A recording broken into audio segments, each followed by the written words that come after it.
10절에서 11절 말씀입니다.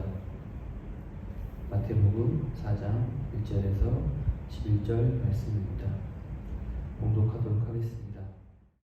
그때 예수께서 성령에게 이끌려 마귀에게 시험을 받으러 광야에 가사 40일을 밤낮으로 금식하신 후에 줄이신지라.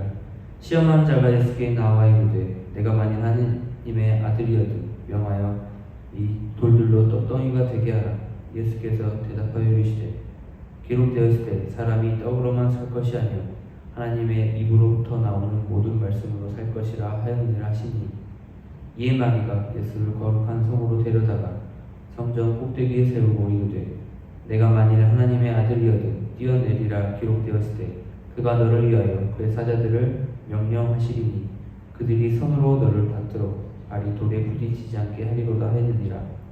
예수께서 이르시되 또 기록되었을 때 주 너의 하나님을 시험하지 말라 하였느니라 하시니, 마귀가 또 그를 데리고 지극히 높은 산으로 가서 천하만국과 그 영광을 보여 이르되 만일 내게 엎드려 경배하면 이 모든 것을 내게 주리라. 이에 예수께서 말씀하시되 사탄아 물러가라. 기록되었을 때 주 너의 하나님께 경배하고 다만 그를 섬기라 하였느니라. 이에 마귀는 예수를 떠나고 천사들이 나와서 수종드니라. 아멘. 오늘 말씀의 제목은 인생의 세 가지 시험이라는 말씀으로 준비하였습니다. 우리는 살아가면서 많은 갈등과 또 순간의 선택에 살아가고 있습니다. 나를 위한 선택, 또 주님을 위한 선택, 다양한 갈등과 고민 사이에 우리는 살아가고 있습니다. 본문에 나오는 사탄의 시점은 우리에게 정말 많은 시련을 주고 주님과의 거리를 멀어지게 하는 것을 느끼실 때가 있을 것입니다.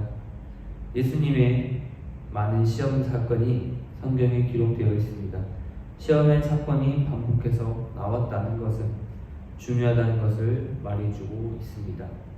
이건 한마디로 시험에 나온다는 것을 의미합니다. 이것을 고민해서 사탄의 시점에서 우리가 승리하리라고 믿습니다. 인생의 세 가지 시험, 우리가 과연 어떻게 생각하는지 한번 알아보기를 원합니다. 40일 금식 중 첫 번째 돌로 떡을 만들어 먹으라고 말해줍니다. 사탄은 예수님의 능력을 이미 알고 있습니다. 이해가 안 가시죠? 현실적으로 예수님을 시험에 본다면 하나님의 아들이 사실 하면서 더욱 영웅 심리를 구축해서 며칠 더 굶게 죽게 하는 것으로 시험을 해보았을 것입니다. 이게 인간적으로 낼 수 있는 수준의 시험이 될 것입니다. 사탄은 돌로 떡으로 만들라고 왜 살게끔 해서 시험하는 것일까요? 과연 사탄이 노리는 게 무엇일까요? 마태복음 6장 33절, 그런즉 너희는 먼저 그의 나라와 그의 의를 구하라. 그리하면 이 모든 것을 너희에게 더하시리라 라고 말해주고 있습니다. 무엇을 입을까 먹을까 염려하지 말고 먼저 그의 나라와 의를 구하라고 하고 있습니다. 한마디로 하나님 나라를 먼저 구하고 먹으라는 것입니다. 사탄은 여기서 먹고 구하라고 예수님을 유혹하고 있습니다. 여러분, 하고 먹는 것과 먹고 하는 것의 차이가 무엇인지 아십니까? 그것일까요? 하나님의 하고 먹으라는 것은 사탄은 먹고 하라는 것입니다. 사탄이 더 합리적이죠. 여기서 먼저 할 일과 나중 할 일을 잘 알아야 합니다. 으뜸이라는 의미를 아십니까? 많은 것 가운데 가장 뛰어난 것, 또 첫째로 가는 것이라는 단어입니다. 반대로 딸리라는 것의 단어는 매이거나 붙어있다라는 의미입니다. 성경 구절도 마찬가지입니다.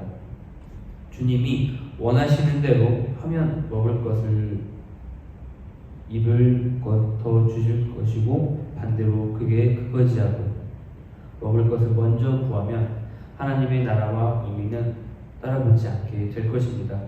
노노라는 책에 군자유어인, 소인유어이라는 단어가 있습니다. 군자는 매사를 생각할 때 옳은 것인가 그른 것인가를 생각하는데, 소인배는 무엇이 이익인가 손해인가를 생각하게 된다. 군자는 여기서 손해를 떠나 의로운 일인가 옳은 일인가를 먼저 생각하게 됩니다. 소인배는 반대로 눈에 이익만 보고 행동하는 것입니다. 삼일교회 성도님들은 이익과 손익만 따지는 삶이 안 되시기를 기도합니다. 우리는 의로운 일, 또 옳은 일을 생각하며 사실이라 믿습니다. 이익과 손해가 먼저면 하나님의 의는 또한 이루어질 수 없게 됩니다. 의를 먼저 생각하면 이익은 알아서 따라오게 될 것입니다. 사탄이 노리는 것은 이 순서를 노리는 것입니다. 먹고 해. 지금 굶게 생겼잖아. 너 능력인데 왜 죽어? 죽으면 하나님 나라에 못하잖아. 그 능력으로 먼저 먹고 좀 순서를 바꿔도 돼. 그런데 이게 보편적 또 합리적입니다.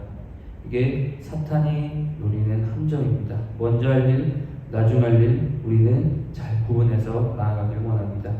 첫 번째 시험은 이렇게 하나님 식으로 때론 저지를 용기가 있어야 사탄의 시험에 통과하게 될 줄 믿습니다. 다시 두 번째로 사탄은 어떻게 다가옵니까? 두 번째 시험 5절 6절 보겠습니다. 이에 마귀가 예수를 거룩한 성으로 데려다가 성전 꼭대기에 세우고 이르되 내가 만일 하나님의 아들이어든 뛰어내리라 기록되었을 때 그가 너를 위하여 그의 사자들을 명하시리니 그들이 손으로 너를 받들어 발이 돌에 부딪히지 않게 하리로다 하였느니라. 사단이 이제 또 말씀 시편 91편 말씀으로 다가오고 있습니다. 내가 하나님의 아들이어거든 한번 뛰어내려봐. 능력의 하나님께서 내가 아들이기에 죽게 두지 않을 거야 라고 지금 부추기고 있습니다. 하나님의 뜻이야 말씀에도 있지 않니? 하면서 다가오고 있다는 것이죠. 우리는 어떨 때 말씀으로 또 우리가 들은 그런 걸 우리의 생각을 하나님의 뜻으로 착각할 때가 참 많습니다. 하나님은 명하지 않았는데 내가 이렇게 하면 하나님이 좋아할 거다라고 생각하고 실행했다가 그것이 잘못되는 시험에 들어서 입이 나오고 하나님 내가 하나님 뜻대로 이렇게 했는데 왜 나를 보호하지 않으시고 왜 나를 지키시지 않으십니까? 하나님에게 삿대질을 하는 경우도 있습니다. 그런데 기도하며 가만히 들어보십시오. 하나님은 말씀하십니다. 내가 언제 너보고 그것을 하라 그랬느냐? 내가 언제 너더러 신학을 하라 그랬느냐? 내가 언제 너더러 산 위에 뛰어내리라고 하였느냐? 하나님의 음성이 아닌 것을 붙잡고 하나님의 뜻처럼 살아가는 우리의 우매함이 이 사단의 유혹에 잘 넘어진다는 뜻입니다. 그럴 때 뭐라고 말합니까? 예수님께서 7절에 예수께서 이르시되 또 기록되었을 때 주 너의 하나님을 시험하지 말라 하였느니라 하시니 그것이 시험입니다. 하나님이 하시지 않는 것을 또 나의 원대로 밀어붙이면서 또 하나님의 뜻이라고 또 하나님의 뜻이니 이렇게 하겠다고 넘어지는 것 또 뛰어내리는 것 또 그것은 하나님을 시험하는 것이죠. 여러분 지금 여러분이 산 위에 뛰어내리면 하나님이 잡아주실까요? 아니요. 아마 다치실 겁니다. 왜? 하나님이 뛰어내리라고 하지 않았는데 말입니다. 내가 하나님을 시험하며 믿습니다 하고 뛰어내려도 소용이 없다는 것이죠. 내가 이거 사업이 되면 내가 돈을 벌어서 하나님 11조도 하고 영광을 위해 사용하리라. 그건 내 생각인 것입니다. 하나님이 우리에게 그것을 요구하지 않으십니다. 하나님은 먼저 그의 나라와 그의 의를 구하는 또 하나님의 말씀을 붙잡고 살아가는 그런 예수님의 발자취를 따라가길 원합니다.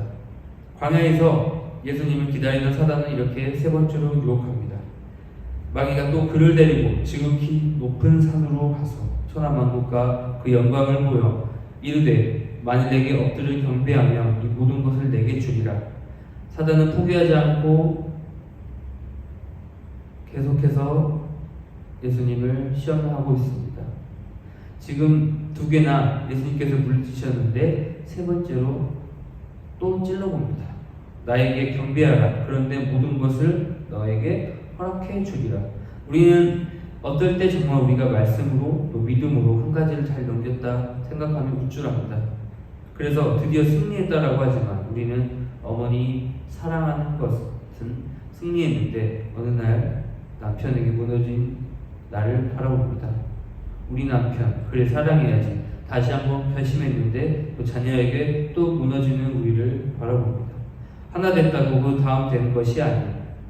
사단은 끊임없이 우리의 연약함을 찔러보고 또 우리로 좌절하게 하고 하나님을 등지도록 말씀에 불순종하도록 유혹하는 것이 사단입니다. 사단은 거짓말을 하는 자입니다. 우리의 영을 어떻게 하든지 하나님으로부터 멀어지게 하는 것이 사단입니다. 예수님은 끝까지 말씀으로 사단을 물리칩니다. 10절에 뭐라고 하십니까?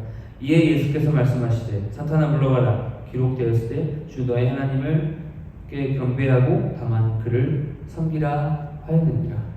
정말 우리 예수님은 최고십니다. 말씀으로 모든 것을 물리치시는 예수님. 우리 가운데 늘 유혹으로 찾아오는 그 부분들을 예수님도 동일하게 경험하고 있습니다. 창세기에 보면 처음 사단이 뱀이 그 하와를 유혹할 때 내가 이 선악과를 먹으면 눈이 밝아져 하나님처럼 높아질 거야. 이렇게 유혹할 때 그냥 멀쩡하던 그 선악과가 갑자기 어떻게 보입니까? 먹음직하고 막 지혜롭게 할 만큼 탐스럽게 보이고 또 막 굉장히 좋아 보이는 그런 유혹에 내 안에 들어오니까 결국은 따먹게 되지 않습니까? 그 연약함이 우리 안에는 있습니다. 그래서 성경은 말합니다. 너희의 그 본성은 늘 육신의 정욕, 안목의 정욕, 또 이생의 자랑 이것 때문에 늘 고통하며 또 성령의 소욕과 다른 이것을 늘 말함으로 이겨야 한다고 말하고 있습니다. 지금도 우리 삶 가운데 이것 때문에 넘어지는 저를 늘 바라봅니다. 그리고 제가 말씀과 기도와 예배와 하나님을 붙잡고 있지 않을 때 너무나 자연스럽게 저는 이 선악과를 선택하게 되고 이 육신의 정욕을 찾게 되고 또 그리고 이 생의 자랑과 암과 정욕 이런 것들에 질 수밖에 없는 죄된 본성을 갖고 있는 연약한 자임을 고백하면서 우리 예수님처럼 말씀의 무게를 잡고 또 든든하게 준비하는 저와 여러분이 되기를 간절히 소원합니다. 기도드리겠습니다. 하나님, 광야 같은 이 세상 속에서 매일매일 예수님과 동행하며 말씀으로 승리할 수 있도록 도와주시옵소서. 매 순간 찾아오는 사단의 유혹과 속임수를 분별하고 대적할 수 있는 성령의 민감함과 믿음을 주시옵소서. 이 모든 말씀 예수님 이름으로 기도드립니다.